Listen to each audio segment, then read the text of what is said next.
Hello dear student, कैसे हो। स्वागत है आपका आपकी अपनी क्लास सरस्वती ऑनलाइन क्लासेस भद्राजुल में। 11th क्लास की बायो का जो पोर्शन चल रहा है, उम्मीद करता हूँ कि अच्छे से चल रहा होगा, समझ में भी आ रहा होगा और आप उसका रिवीजन भी कर रहे होंगे नियमित रूप से। तो 11th क्लास की जो साइंस का जो कौन सा पोर्शन चल रहा है, चलिए शुरुआत करते हैं। 11th science biology. 11th science biology में हमारा चैप्टर नंबर 5 चल रहा था। चैप्टर नंबर 5 और उसका ये हो गया पार्ट नंबर 10वां लास्ट था, तो ये हो गया 11वां। चैप्टर नंबर 5 और पार्ट नंबर 11 11th क्लास की साइंस बायोलॉजी का। तो क्या चल रहा था इसमें, हमारा जो मेन टॉपिक था वो सीड था, बीज से संबंधित हम पढ़ रहे थे। कुछ महत्वपूर्ण जानकारियाँ पढ़ी थी मेरे पास, वो अभी भी अवेलेबल है। मैं थोड़ा सा आपको रिवाइज करवाना चाहूँगा ताकि किसी प्रकार की कोई आपको दिक्कत ना हो। पिछली वीडियो में हमने ये पढ़ा था बीज के बारे में कि बीज बनते समय कौन कौन से चेंजेस होते हैं, ताकि थोड़ा सा आपको समझने में कोई दिक्कत ना हो। अंडाशय से फल बनते हैं, बीजांड से बीज बनते हैं, कौन कौन सी चीज़ें क्या कन्वर्ट होती हैं, थोड़ा सा देख लीजिए। वही अध्यावरण है, वही बीज चोल बनाता है, अंत अध्यावरण अंत बीज चोल बनाता है। और जिम्नोस्पर्म और एंजियोस्पर्म ही ऐसे प्लांट होते हैं जिनमें बीज बनते हैं, बाकी दुनिया के किसी प्लांटों में बीज नहीं बनते। और डाइकोट हो चाहे मोनोकोट हो, एक बीज के 3 भाग होते हैं, बीजावरण है, भ्रूण है और भ्रूणपोष है। ये भी हमने पढ़ा था। इसके बाद में जो इम्पोर्टेंट चीज़ें आई थी, द्विबीजपत्री बीज की संरचना हमने पढ़ी थी। द्विबीजपत्री बीज की संरचना का जो बीजावरण कैसा था ये देखा हमने, उसका भ्रूण कैसा था वो भी हमने समझा था, और उसका भ्रूणपोष कैसा था वो भी हमने समझा। और इस प्रकार से उसकी संरचना थी द्विबीजपत्री बीज यानी डाइकोट सीड की। आज हम पढ़ेंगे एक बीजपत्री बीज यानी मोनोकोट सीड के बारे में। तो डियर स्टूडेंट, आइए पढ़ते हैं मोनोकोट सीड के बारे में।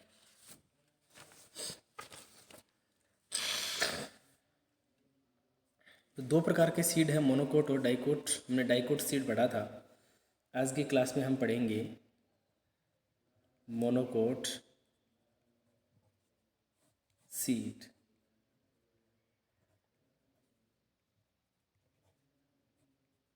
एक बीजपत्री बीज। एक बीजपत्री जो बीज है वो कैसा होता है, उसकी संरचना कैसी है, उसके बारे में हमें पढ़ना है।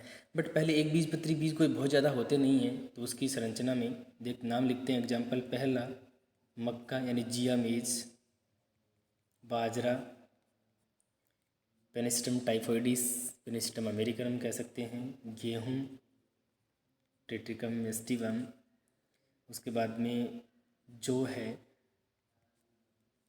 मक्का, बाजरा, गेहूँ, जौ, चावल, ये मोनोकोट के सीड है। ये एक बीजपत्री बीज है।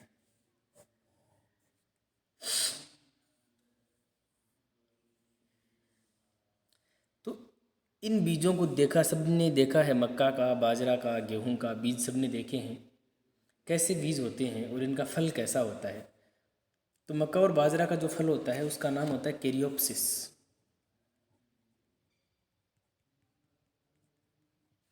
और कैरियोप्सिस का मतलब होता है फल भित्ति है वो बीज के साथ में जुड़ी रहती है, बीज पत्र के साथ। फल भित्ति है वो किसके साथ जुड़ी रहती है, बीज पत्र के साथ में जुड़ी रहती है, बीजावरण से। यानी जो फल है वही बीज है। फल भित्ति बीजावरण से जुड़ी होती है, ऐसे ही फल को अपन क्या कहते हैं, कैरियोप्सिस। तो मक्का और बाजरे का जो दाना है वो फल ही है, और वो कैसा फल है, वो कैरियोप्सिस फल है। ये बात आपको याद रखनी है। कैसे होते हैं इनके बीज, सफ़ेद हो सकते हैं, पीले हो सकते हैं, भूरे रंग के हो सकते हैं। सबको पता है कि सफ़ेद चावल का, पीले मक्का का, और भूरा ब्राउन रंग का किसका होता है, बाजरे का। और गेहूं का थोड़ा गहरा होता है बाजरे का, और इसका बिल्कुल ब्राउन होता है। तो इन सफ़ेद और पीले और भूरे रंग के हो सकते हैं यदि हम बीजों की बात करें। चपटे होते हैं, तिकोने भी हो सकते हैं, छोटे होते हैं, चपटे होते हैं, तिकोने होते हैं। किसके बीज? मोनोकोट के सीड की हम बात कर रहे थे। तो मोनोकोट के सीड कैसे होते हैं? चपटे होते हैं, छोटे होते हैं, वो तिकोने होते हैं। अब हम किसी एक मोनोकोट के बीज की संरचना का अध्ययन करते हैं। तो वापस ध्यान लगाते हैं, मोनोकोट सीड जो है, एक बीजपत्री जो बीज है उसमें केवल बीजपत्र एक ही होता है, इसलिए नाम इसका एक बीजपत्र है। दो होते हैं तो द्विबीजपत्री। ऐसी ही चीज़ों के बारे में अध्ययन करना है तो एक बीजपत्री जो बीज है उसकी संरचना का अध्ययन करेंगे।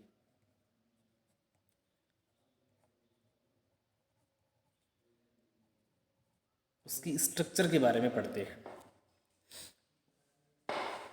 तो जैसा कि पहले मैंने बताया था कल के वीडियो में, और आज दोबारा बता रहा हूँ कि एक बीज के तीन ही भाग होते हैं, चाहे वो बीज मोनोकोट का हो और चाहे वो बीज डाइकोट का हो।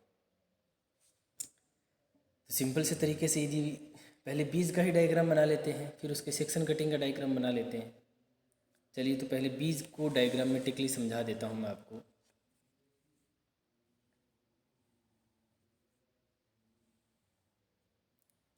कुछ आपको जहन में आया, मक्का का बीज ऐसे ही होता होगा, बाजरे का दाना भी ऐसा ही होता है, मक्का का दाना भी ऐसा ही होता है। इसके अंदर की चीज़ें हमें बहुत डिटेल से पढ़नी है।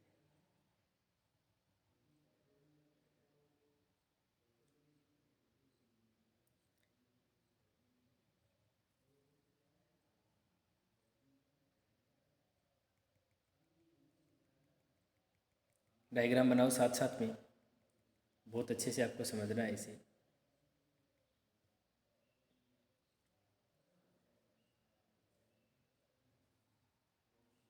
ये जो कलर है ना, इसको थोड़ा पीला कर देना,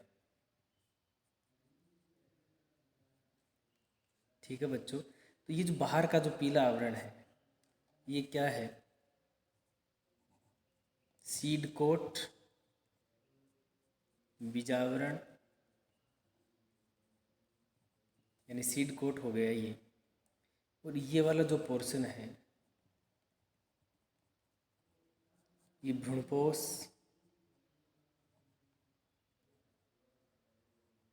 एंडोस्पर्म हुआ। और ये जो बीच में स्ट्रक्चर नज़र आ रही है, ये इसका भ्रूण है। भ्रूण यानी एम्ब्रियो, ठीक है। बीजावरण, भ्रूणपोष और भ्रूण, ये तीन नाम हमने लिखे हैं। तो एक बीज के तो तीन ही भाग होते हैं। ये सबसे बाहर वाला कौन सा है? बीजावरण। फिर ये हल्का सा भ्रूण, और शेष बचा भाग भ्रूणपोष का, क्योंकि इसे जिंदा रहने के लिए यही चीज़ चाहिए। यही आपने देखा है, ऐसा ही होता है एक बीज। ये एक मोनोकोट का बीज है।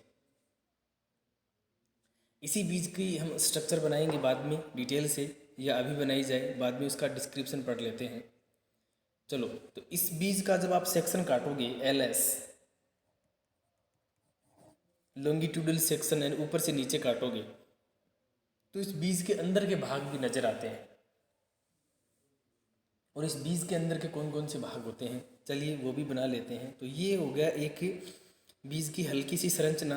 अब हम इसकी अल्ट्रा स्ट्रक्चर बनाते हैं, यानी बीज के आंतरिक भागों का वर्णन भी करते हैं और उसे पढ़ने का प्रयास करते हैं। तो वो संरचना मैं यहाँ बना रहा हूँ। मोनोकोट बीज, एक बीजपत्री सीड की।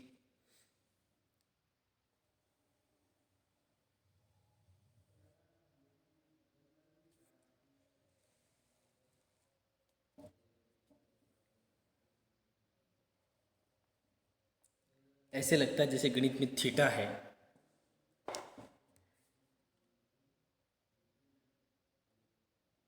साथ साथ में बनाना, हल्के हाथों से, बहुत इम्पोर्टेंट डायग्राम है।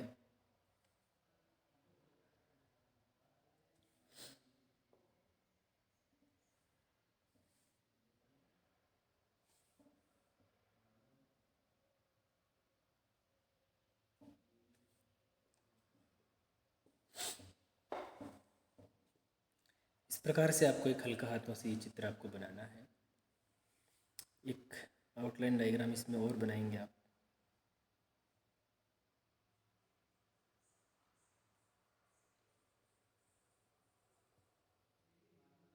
डाइकोट का इतना टफ नहीं था, मोनोकोट के डायग्राम में बहुत नाम आते हैं और कौन सा नाम है वो क्या काम करता है ये भी हमें ध्यान में रखना होता है।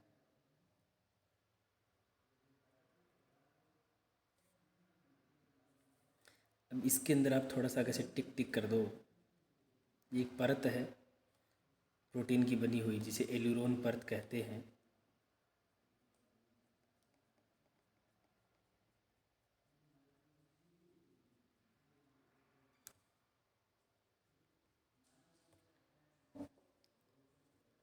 इस प्रकार से इसको बनाना है। नीचे वाले पोर्शन में भी ऐसी संरचना बनानी है और उसको कवर करना है ऐसी संरचनाओं से।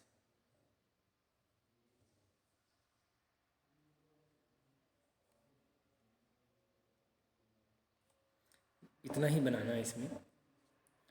ये वाला पूरा पोर्शन है, आप इसको डॉट डॉट डॉट डॉट कर सकते हो। ये सारी सेल हैं।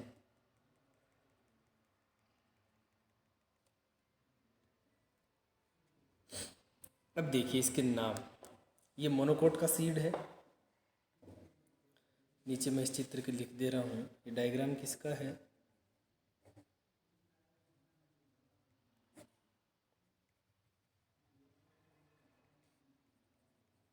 मोनोकोट सीड का, यानी एक बीजपत्री बीज का ये चित्र है। नाम लिखते हैं। सबसे बाहर का ये जो आवरण है ये है इसका बीजावरण। ठीक है बच्चों।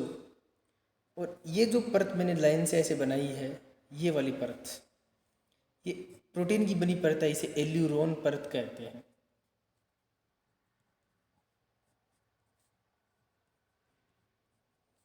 प्रोटीन की बनी होती है, एल्यूरोन परत है। इसके अंदर का सारा भाग भ्रूणपोष।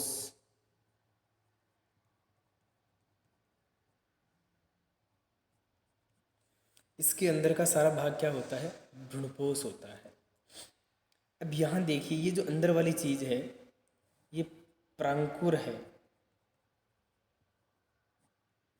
और ये अंदर वाली चीज़ क्या है?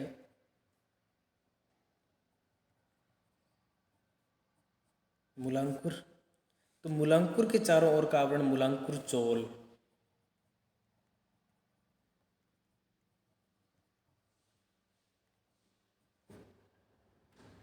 मूलांकुर चोल और प्रांकुर के चारों ओर का आवरण प्रांकुर चोल। तो मूलांकुर चोल और प्रांकुर चोल ये दोनों संरचनाएं बन गई और शेष बचा ये जो भाग है इसे कहते हैं स्कुटेलम, वरुथिका।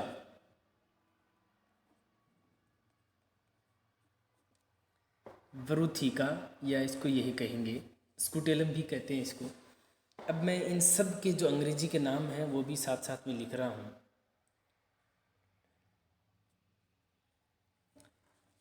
ताकि बहुत अच्छे से समझ में आए। बीजावरण को तो पहले ही मैंने लिखवाया कई बार। सीड कोट, एल्यूरोन परत को खैर क्या लिखना, फिर भी लिखना चाहो तो आप लिख सकते हो।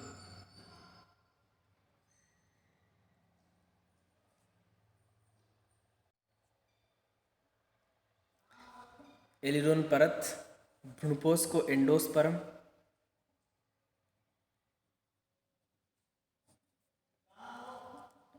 और जो प्रांकुर है इसे प्ल्यूमूल कहते हैं।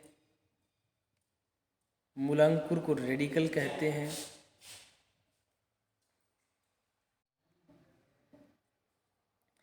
और प्रांकुर चोल को हम कहते हैं कोलेप्टाइल, COLEOPTIL,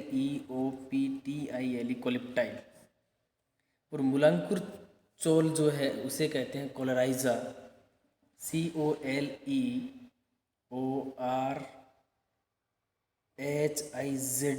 कोलराइजा। हिंदी में भी लिखूँ मैं। और ये हो गया आपका कोलेप्टाइल। तो बहुत अच्छे से आपको इसके नाम याद करने हैं कि कितने। अच्छा, एक वो बचा कौन सा, वृथी का, जिसे स्कूटेलम कहते हैं।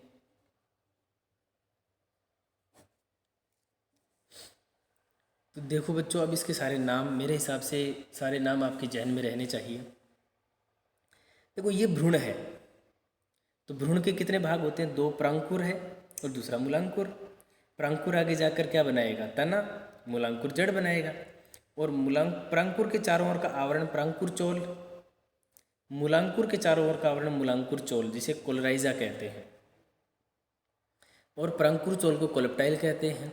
शेष ऊपर का भाग क्या है? भ्रूणपोष है, जिससे इसको भोजन मिलेगा। भ्रूणपोष के चारों ओर एक प्रोटीन की बनी परत होती है। प्रोटीन की बनी इसी परत को हम एल्यूरोन परत कहते हैं। और उसके चारों ओर एक आवरण होता है जिसे बीजावरण कहते हैं। और प्रांकुर और मूलांकुर के अलावा शेष भाग नीचे का क्या कहलाता है? स्कूटेलम या वृथी का कहलाता है। तो डियर स्टूडेंट, आप सबको बहुत अच्छे से ये समझ में आ गया होगा कि मोनोकोट का जो सीड है वो कैसा होता है। एक बीजपत्री बीज की संरचना एक बार फिर से आप देख लीजिए, नाम लिख लीजिए, बना लीजिए इसे। कोई दिक्कत होगी क्या? किसी प्रकार की कोई दिक्कत नहीं होगी। ये एक बीजपत्री बीज की संरचना का चित्र है। ये उसका आंतरिक संरचना का डायग्राम है, उसके एलएस का। तो बार बार इसका स्क्रीनशॉट लेकर आप इसको अच्छे से बनाइए और समझने का प्रयास कीजिए। चलिए आगे पढ़ते हैं। हम मोनोकोट का सीड पढ़ रहे हैं, तो मोनोकोट के सीड में भी कितने भाग होते हैं? 3 ही भाग होते हैं। सबसे पहला कौन सा भाग होगा? बीजावरण। और दूसरा भाग कौन सा होगा? भ्रूण। और तीसरा भाग कौन सा होगा? भ्रूणपोष। तो मोनोकोट की सीड में भी ये 3 भाग होते हैं, बीजावरण, भ्रूण और भ्रूणपोष। तो चित्र में आपको समझ में आ गया होगा कि तीनों भाग कहाँ हैं। तो अलग से लिखने की कोई आवश्यकता नहीं है, सेम चीज़ें यहाँ पर लागू होती हैं। अब सबसे बाहर का आवरण है वो बीजावरण होता है, उसके अंदर भ्रूण होता है। भ्रूण के 2 भाग, प्रांकुर और मूलांकुर। इन दोनों के चारों ओर क्रम से प्रांकुर चोल और मूलांकुर चोल होता है। शेष भाग स्कूटेलम कहलाता है। फिर भ्रूण पोष ऊपर का भाग, जिसके चारों ओर एक प्रोटीन की परत होती है, उसे एल्यूरोन परत कहते हैं। हाँ, ये चीज़ लिखने वाली है आपको। क्या लिखेंगे? भ्रूणपोष के चारों ओर बनी प्रोटीन की परत एल्यूरोन परत कहलाती है।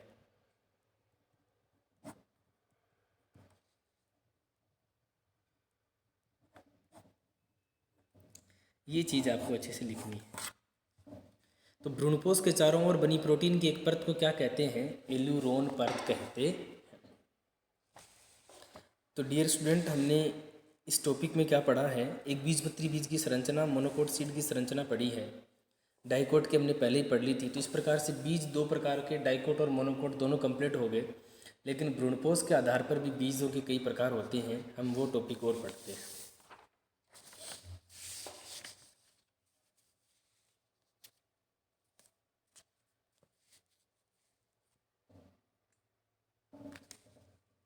चलिए इसमें एक और टॉपिक को ऐड कर लेते हैं। भ्रूण पोष के आधार पर बीज के प्रकार। भ्रूणपोष के आधार पर बीज के प्रकार पढ़ते हैं कि कितने प्रकार के बीज हो सकते हैं। तो भ्रूणपोष के आधार पर 3 प्रकार के बीज होते हैं। नंबर 1,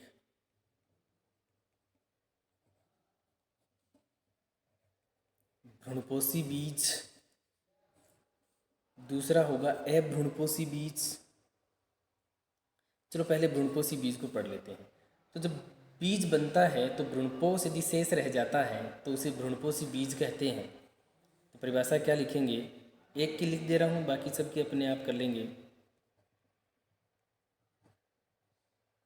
भ्रूण परिवर्धन के दौरान, भ्रूण परिवर्धन के दौरान यदि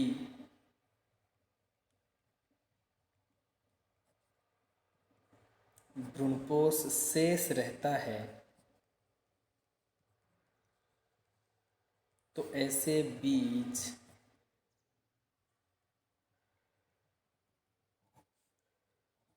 भ्रूणपोषी बीज कहलाते हैं।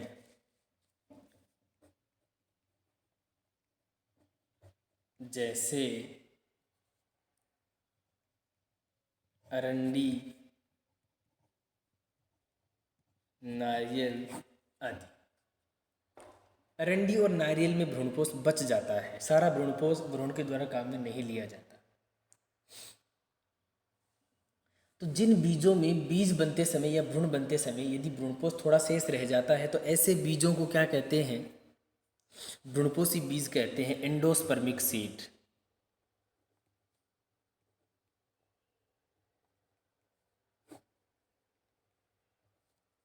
उन्हें क्या कहते हैं? एंडोस्पर्मिक सीड कहते, जैसे अरंडी और नारियल है। ठीक है स्टूडेंट, दूसरा प्रकार हम पढ़ते हैं, उसके पीछे ए लगा देंगे, बाकी सेम।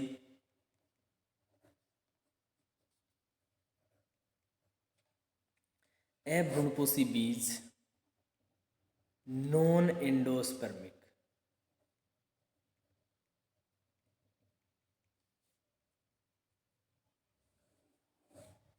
अभ्रूणपोषी बीज, तो अभ्रूणपोषी यानी भ्रूणपोष नहीं बचेगा, तो लिख लीजिए भ्रूण परिवर्तन के दौरान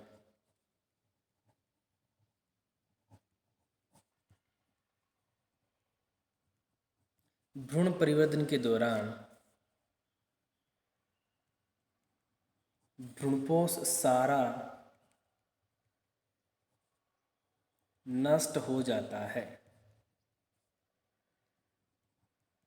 अर्थात शेष नहीं रहता।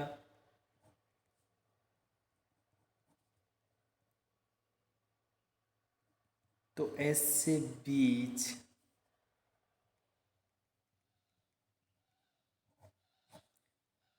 अभ्रूणपोषी बीज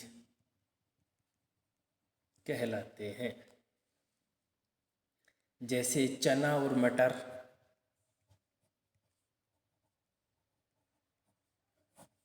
ये इसके एग्जाम्पल हैं।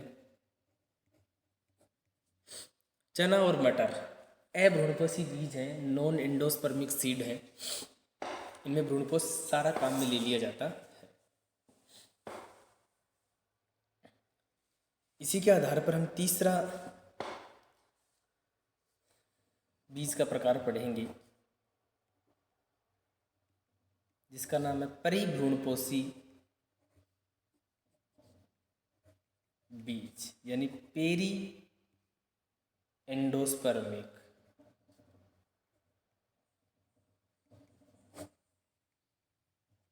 सीड। परिभ्रूणपोषी बीज, देखो भ्रूणपोष बच गया तो भ्रूणपोषी, भ्रूणपोष नहीं बचा तो अभ्रूणपोषी। परिभ्रूणपोषी का मतलब होता है बीजांड काय यदि शेष रह जाए। क्या? बीजांड काय। तो लिखो, इसकी बहुत अच्छी परिभाषा लिखनी है स्टार लगाकर। भ्रूण परिवर्धन के दौरान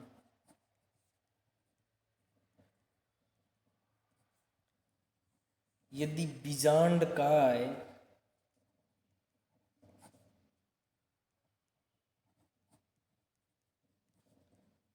पतली परत के रूप में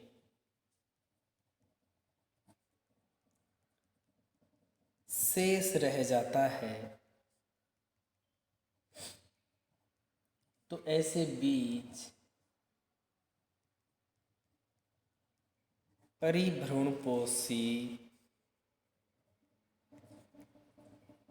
बीज कहलाते हैं। जैसे काली मिर्च,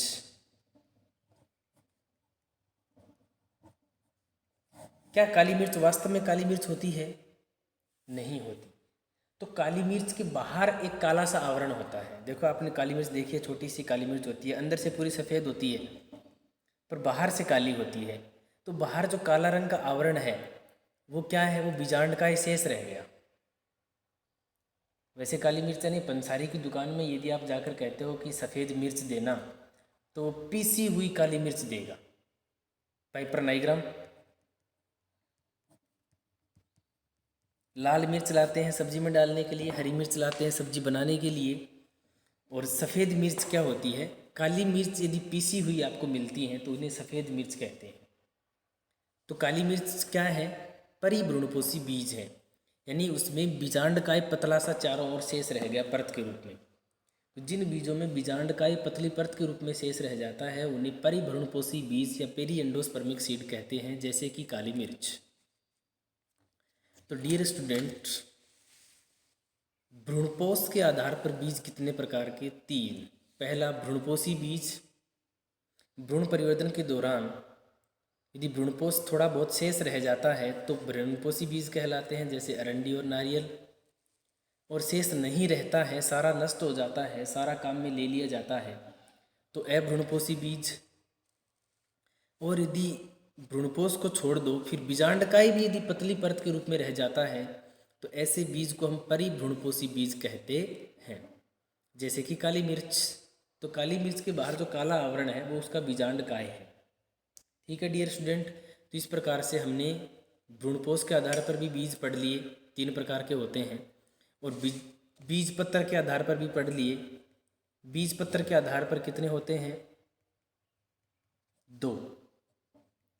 एक तो एक बीजपत्री और दूसरे द्विबीजपत्री, मोनोकोट और डाइकोट। तो कल की क्लास में हमने डाइकोट बीज के बारे में पढ़ा था, आज की क्लास में हमने मोनोकोट बीज के बारे में पढ़ा है। तो दोबारा से एक बार देख लीजिए, ये आपका मोनोकोट का सीड था, इसका डायग्राम बहुत अच्छे से बनाना है, समझना है आपको। तो डियर स्टूडेंट, आज की क्लास में केवल इतना ही। तो बीज वाला पोर्शन हमारा ख़त्म हो गया है।